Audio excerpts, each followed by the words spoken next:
Ninakusalimu kwa jina lipitalo majina yote. Hili sio jina la mtu awaye yote, bali ni jina la Bwana wetu Yesu Kristo. Karibu katika mfululizo wa masomo ya kesha la asubuhi. Hii ni mwezi Julai, tukiwa katika somo letu la mwaka huu, Baba yetu anajali, sehemu ya pili. Leo ni Julai 5, siku ya Jumapili. Tuombe. Baba yetu mtakatifu, ketie mahali pasiri juu mbinguni, jina lako litukuzwe sana. Ninakushukuru kwa sababu ya wema wako na ulinzi wako maishani mwetu. Asante kwa sababu ya faraja ambayo umeileta kwetu tulipokuwa na huzuni. Asante kwa ajili ya nafasi hii ya pekee ambayo umetupatia watoto wako wa kiume na wa kike tuje miguuni pako. Na tukiwa hapa tunaomba utusamehe dhambi zetu, utusafishe na ututakase. Wako wagonjwa katikati yetu, fanya uponyaji kwao. Wako watu wenye mahitaji mbalimbali, wanapokuomba usikie, ukaitikie, ukajibu na waondoke wakilitukuza jina lako. Tupatie moyo mkuu, moyo ulio hodari, nasi tukaishi tukiwa jasiri na hodari katika maisha ya kuitetea imani. Asante kwa ajili ya masomo ambayo tutaendelea kujifunza, nasi tunaalika Roho yako Mtakatifu aende pamoja nasi siku ya leo katika jina la Yesu. Amina. Leo tunaiangazia mada inayosema nyumba ambayo Mungu anaweza kuibariki.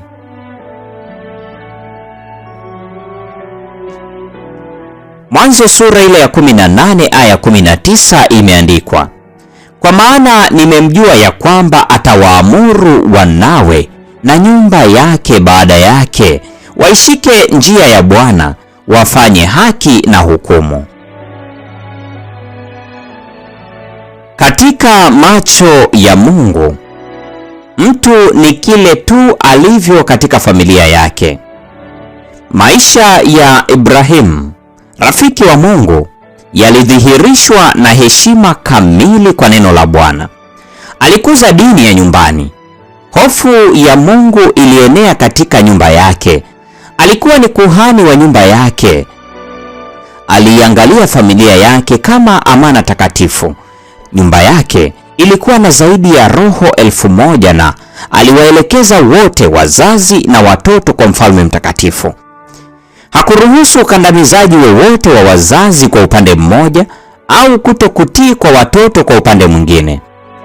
Kwa muunganiko wa mvuto wa upendo na haki, aliitawala nyumba yake katika hofu ya Mungu, na Bwana aliushuhudia uaminifu wake. Yeye atawaamuru nyumba yake. Kusinge kuwapo na uzembe wa dhambi wa kuzuia mwelekeo mbaya wa watoto wake. Hakuna upendeleo dhaifu usio wa hekima na wa kudekeza. Hakuna kusalimishwa kwa imani yake kuhusu wajibu kwa madai ya kile kinachodhaniwa kuwa ni mapenzi. Ibrahimu si tu kwamba angetoa maelekezo sahihi, bali pia angedumisha mamlaka ya sheria za haki na za kweli. Ni wachache sana kiasi gani katika siku zetu wale wanaofuata mfano huu.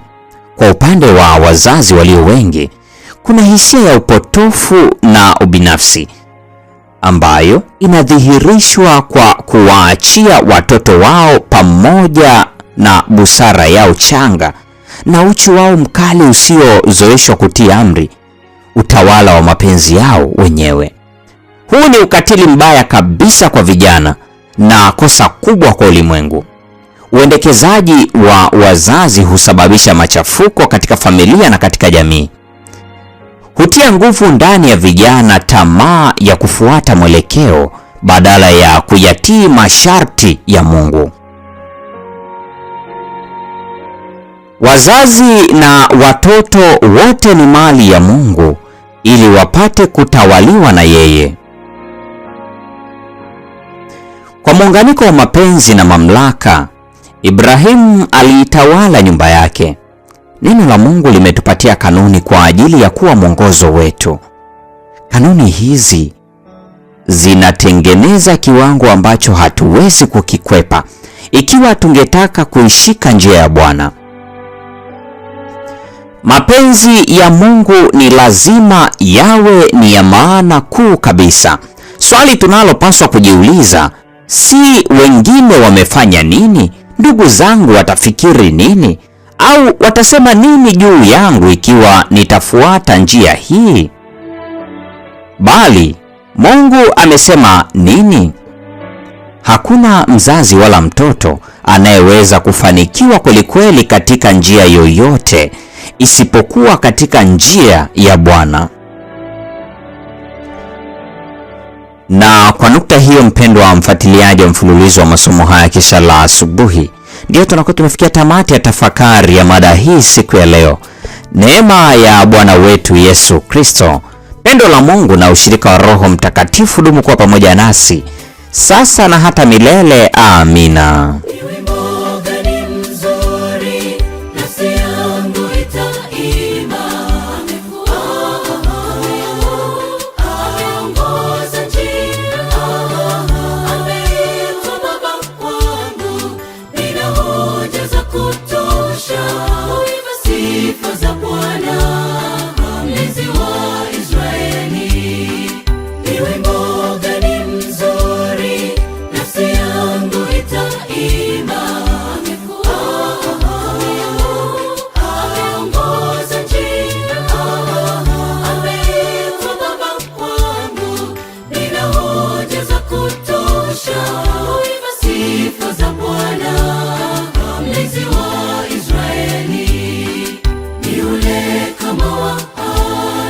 Alipopata mtoto kama Waisraeli walipovusha bahari, nitazima sifa, moyo wangu umeguswa kwa matendo yako Bwana, sitanyamaza nitasifu. Ni yule kama wa Hana alipopata mtoto kama Waisraeli walipovusha bahari, nitazima sifa, moyo wangu umeguswa kwa matendo yako Bwana, sitanyamaza nitasifu.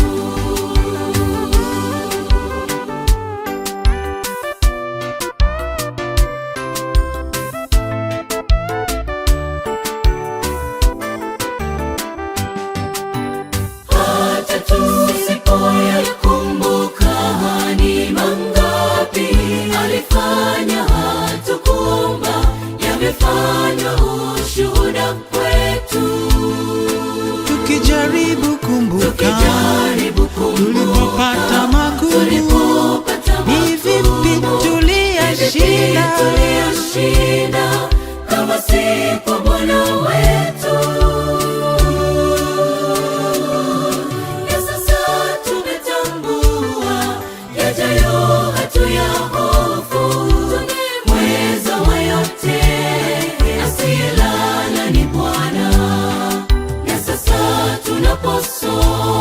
Tuna imani kwamba hakuna unaloshindwa kama ulishinda mauti.